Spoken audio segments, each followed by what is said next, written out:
Eh bien bonjour à tous messieurs dames, bienvenue sur cette nouvelle vidéo, c'est Néo, j'espère que vous allez bien. Petit débrief du lendemain de la séance, hein, puisqu'on est samedi aujourd'hui, je fais la vidéo samedi, j'ai pas eu trop le temps de vous la faire vendredi soir, je suis toujours très malade, je n'ai toujours pas été sur les marchés financiers, hein, mais je vais vous faire quand même le débrief de la journée de vendredi qui a été assez mouvementée. Puisqu'on a eu pas beaucoup de résultats, hein, beaucoup de résultats d'entreprises, mais aussi des résultats économiques qui ont impacté les marchés. Donc voilà, je vais vous faire un peu le débrief. Je reprendrai du coup le trade lundi, j'espère que je serai en meilleure forme. Alors, qu'est-ce qu'on peut dire de la séance de vendredi d'hier? Alors, on a eu un CAC 40 qui a augmenté de 0,39%. Un Dow Jones qui est parti un peu en vrille à moins 2,77%. Un Nasdaq qui plonge à moins 4,17%.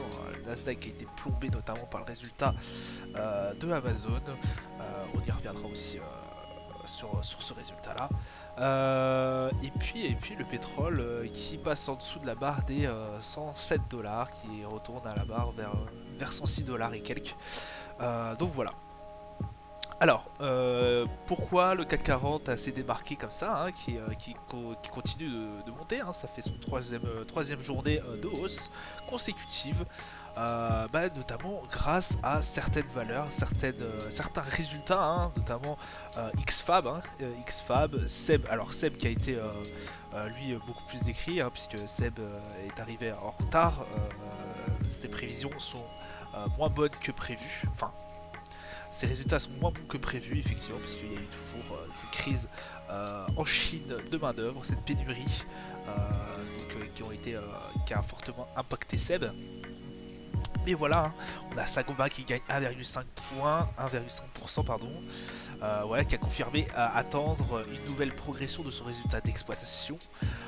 On a Rémi Cointreau, hein, l'alcool, confiant dans son exercice de 2022-2023 qui s'achève en fin mars 2023, a confirmé ses objectifs financiers pour l'exercice, donc voilà, très bien.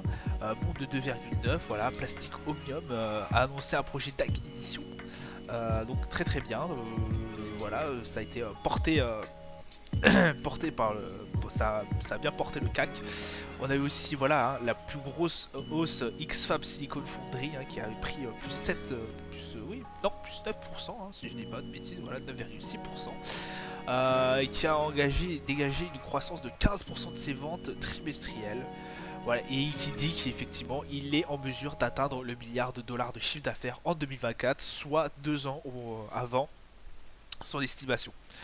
Voilà, soit avec 2 ans d'avance sur sa précédente estimation. Et voilà, comme je vous avais dit, SEM qui recule, hein, de 4,5, hein, les fabricants d'électroménagers, a dégagé une croissance et des résultats opérationnels des activités fin mars en deçà de ses attentes des analystes. Voilà, la crise sanitaire en Chine pourrait peser dans les performances du deuxième trimestre. Voilà, on sent que voilà, la crise chinoise va commencer à peser de plus en plus sur certaines valeurs du CAC 40, certaines entreprises du CAC 40 qui vont être fortement impactées.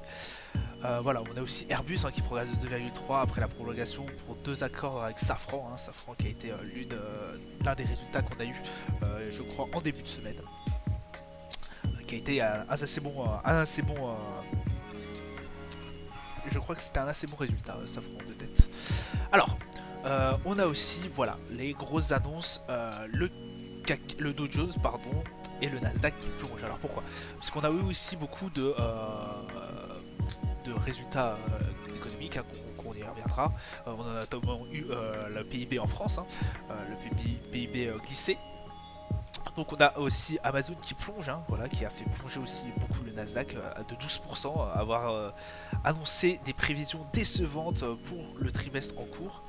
Voilà, Apple par exemple, Apple en contradiction, lui augmente de 1,5, hein, soutenu par les résultats records malgré sa mise en garde sur le risque des tensions de chaîne d'approvisionnement chinoise, hein. On revient toujours au problème de la Chine, hein, puisqu'Apple est très présent.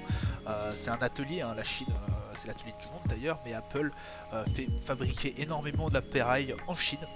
Donc voilà, c'est très compliqué quand la Chine ferme, mais évidemment Apple est fortement impacté et là la Chine ferme de plus en plus avec sa politique de zéro Covid, je vous rappelle. Donc voilà, ça Amazon, hein, Amazon voilà, qui peine un peu, hein, a été très très compliqué, hein, pour Amazon, hein, puisque c'est l'une de la première fois qui plonge, hein.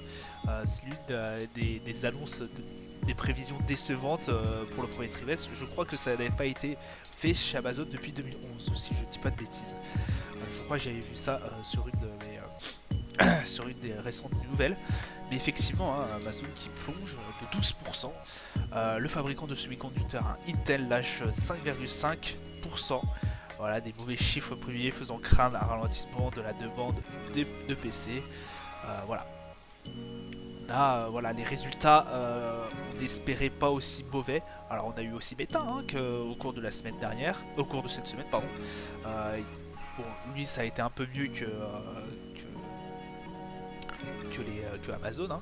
On a eu une petite hausse sur Meta, puisqu'effectivement, hein, on avait des doutes sur la pérennité de Facebook.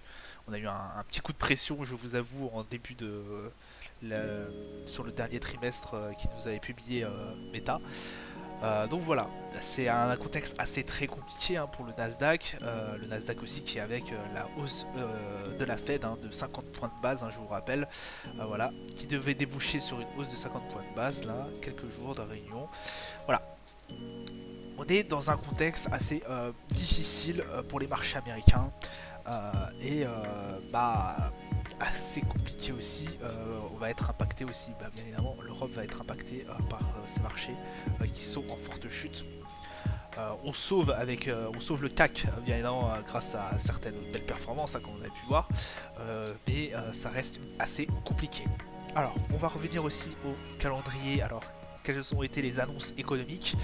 Alors, à 7h30, on a eu un taux de croissance de France du PIB en glissement de 0%. On attendait à 0,3, pardon. Voilà, donc ça fait un trimestre qu'on n'a pas bougé en fait en croissance. Donc ça commence à devenir problématique quand on a une croissance qui est complètement à l'arrêt. Et notamment on a l'inflation, hein, l'inflation qui est grandissante en France, puisque vous allez voir, on a eu l'annonce aussi. Du coup, on a eu l'annonce de l'inflation en France, je crois, pas très loin en dessous, qui a augmenté. Donc là, on est en stagflation. Là, sur ce trimestre-là, on est en stagflation, c'est-à-dire que l'économie ne bouge pas et on a l'inflation qui grandit. Donc ça commence à devenir très problématique, hein. Voilà, la croissance du PIB annuel du coup n'a pas bougé. On est à 5,03. On est à 5,3. Bon, voilà, la valeur précédente c'était 5,8. Est-ce qu'on va réussir à faire mieux? Je ne pense pas, parce que je pense que voilà, on va arriver dans un cercle inflationniste qui va être très compliqué. On va y revenir aussi, hein, sur la valeur de l'euro qui chute, qui dégringole par rapport au dollar. Le yuan aussi qui, alors là on verra pas forcément le yuan sur cette vidéo là, mais le yuan qui prend un sacré coup aussi. Et qui fait du coup augmenter l'inflation, hein, l'inflation voilà, qu'on aura retrouvé à 8h45 de 4,8%. Voilà, la valeur précédente était de 4,5%. Là on est à 4,8, on a gagné de 0,4 points d'inflation. C'est pas bon, pas bon du tout. Taux d'inflation annuel, hein, 4,8. Donc ça devient assez préoccupant. On reste quand même l'un des taux les plus faibles d'inflation au niveau européen, mais 4,8 ça commence déjà à devenir très très compliqué. Le taux d'incroissance par exemple, voilà, on est en récession un peu sur le PIB espagnol, puisqu'on on était à 5 à 6. Ah non, pardon. Valeur précédente, non j'ai rien dit, pardon. On était à 5,5. Là on est à 6,4, on avait prévu à 6,5. Donc on est en dessous de la valeur qu'on avait annoncée. Le taux de croissance du PIB, bon bah voilà, est à 0,3, donc on a perdu voilà 0,2 points. PIB flash, taux de croissance en glissement trimestriel. On a eu en fait un peu toutes les valeurs, on a eu toutes les valeurs européennes de certains pays. Voilà, on a toujours l'excellent, le premier de la classe, hein, l'Allemagne, taux de croissance en glissement, hein, voilà, qui était meilleur que prévu. Taux de croissance du PIB, voilà, qui est meilleur du coup que prévu en Allemagne. Donc très bonne élève, l'Allemagne bien évidemment, comme d'habitude. Le taux de croissance PIB annuel du coup en Europe est resté de 5 et le taux de croissance en glissement trimestriel a une prévision moins importante que ce qu'on avait prévu. On avait prévu à 0,3, on est à 0,2%. Le taux d'inflation, ça c'est assez bien. Le taux d'inflation reste à 7,5. On arrive à stagner à peu près à 7,5. On est à 7,4 la dernière fois. Bon, pas une grosse hausse, mais une hausse quand même qui va être, on espère, réduite avec le temps. Pardon. Alors, ce qui va nous intéresser aussi, c'est au niveau américain, le revenu personnel et les dépenses personnelles. Alors, les revenus personnels ont été augmentés de 0,1 point, ce qui est pas si mal, et les dépenses personnelles, elles, ont grandement aussi été améliorées.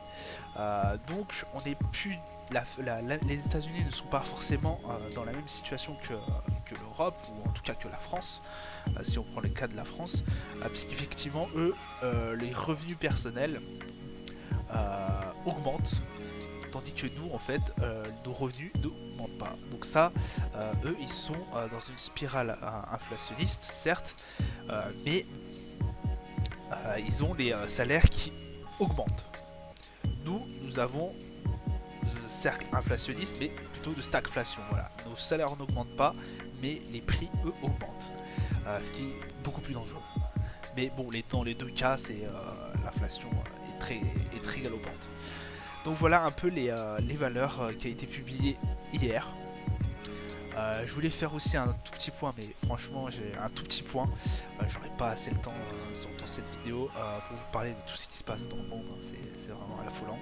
On a la guerre en Ukraine qui poursuit. Donc qu'est-ce qui se passe en Ukraine? En fait on a deux blocs qui s'affrontent, comme je vous l'avais dit, l'Est et l'Ouest. Et on a Joe Biden qui prévoit d'envoyer 33 milliards de dollars.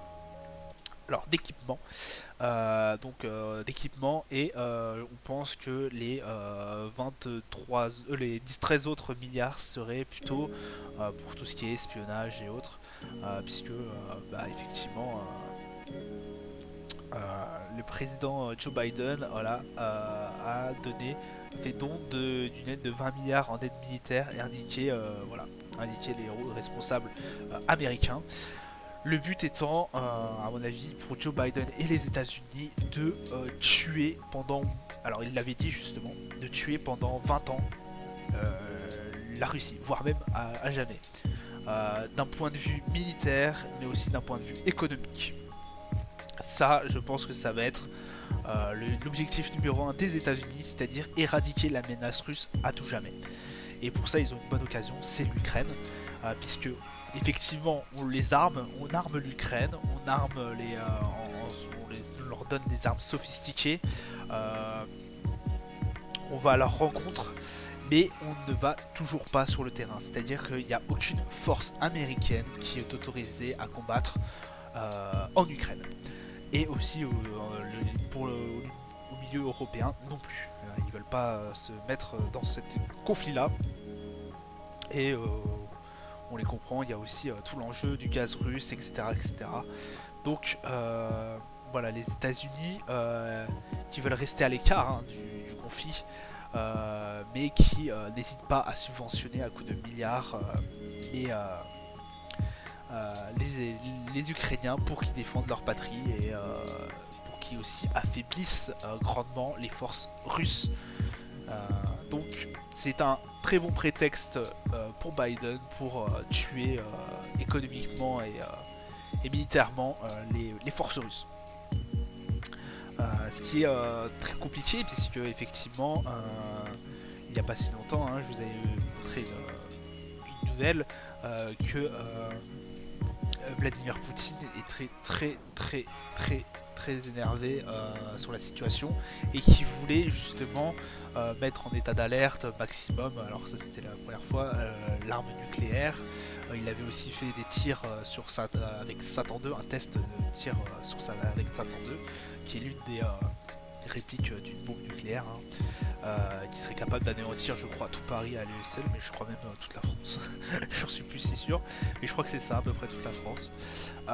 Donc voilà, on montre les muscles du côté russe et on la joue un peu fine du côté américain. Voilà, on donne des informations d'espionnage, hein. Il paraît que voilà, Zelensky, dans le premier jour de la guerre, l'assassinat de Zelensky a été évité grâce aux informations de la CIA. Bon, on a pas mal d'espionnage au niveau américain. Donc voilà. C'est juste pour vous dire ça, voilà, on va peut-être assister malheureusement à une troisième guerre mondiale. Euh, je n'espère pas, hein, moi non plus. Mais bon, il est peut-être un peu trop tôt pour s'avancer là-dessus, mais je tenais à vous le dire. En plus, Vladimir Poutine s'est extrêmement rapproché de la Corée du Nord. Donc voilà, un contexte géopolitique très compliqué encore. Encore une fois, on va aller tout de suite sur les marchés. Voilà. Je voulais vous montrer en premier lieu, voilà, la chute de l'euro. Alors la chute de l'euro est vraiment fondamentale, énorme même, puisqu'on a un euro qui se déprécie énormément. Rendez-vous compte, on est sur les valeurs 1,06€ par rapport au dollar. Donc un dollar qui augmente et un euro qui lui se déprécie, donc la monnaie qui vaut moins cher. Donc du coup en importation on paye plus cher parce que tout se fait en dollars pratiquement. Le blé se paye en dollars, le pétrole se paye en dollars. Donc si vous avez un euro moins fort que le dollar, forcément vous allez payer plus cher.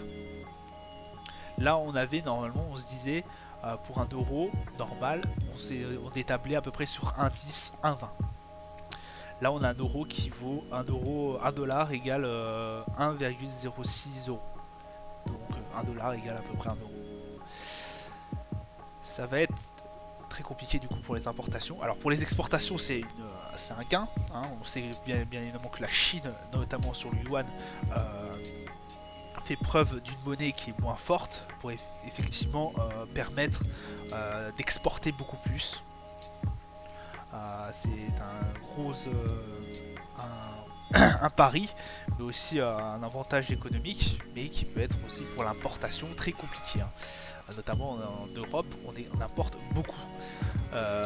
Donc, c'est assez difficile. Alors là, on est sur les valeurs qu'on a connues en 2015. 2015, alors un peu, on a connu ça en 2017 aussi, 2016, voilà.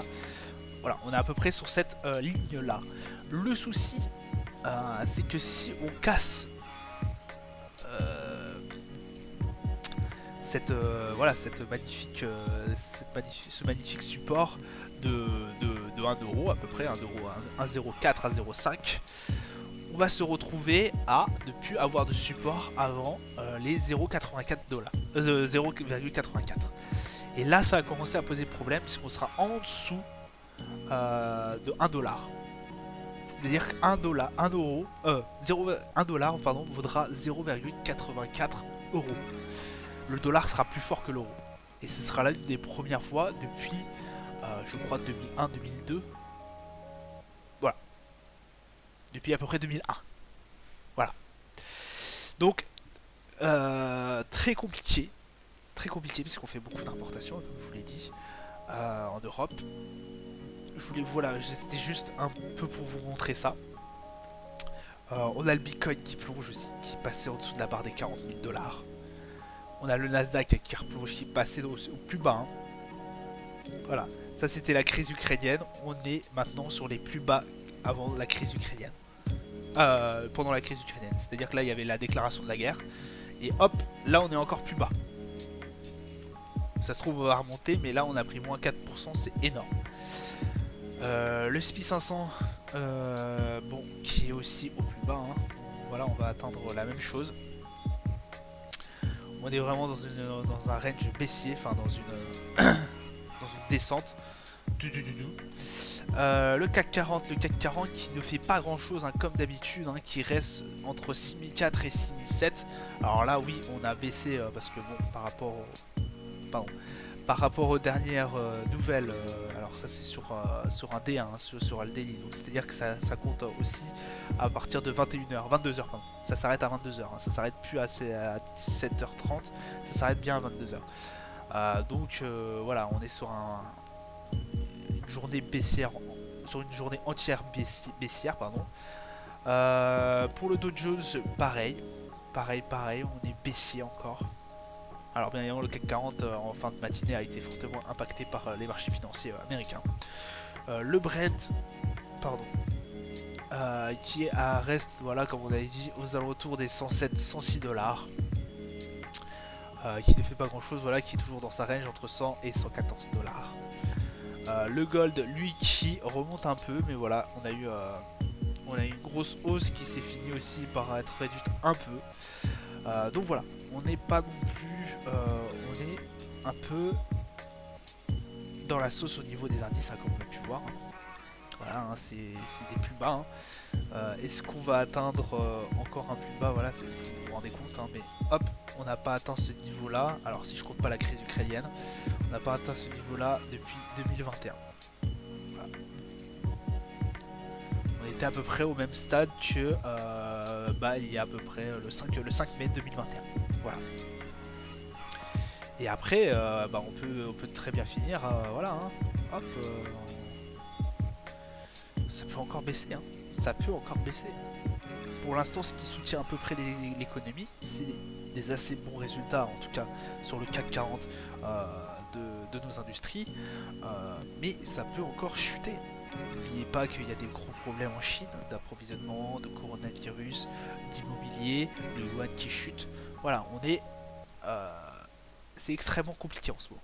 Donc voilà.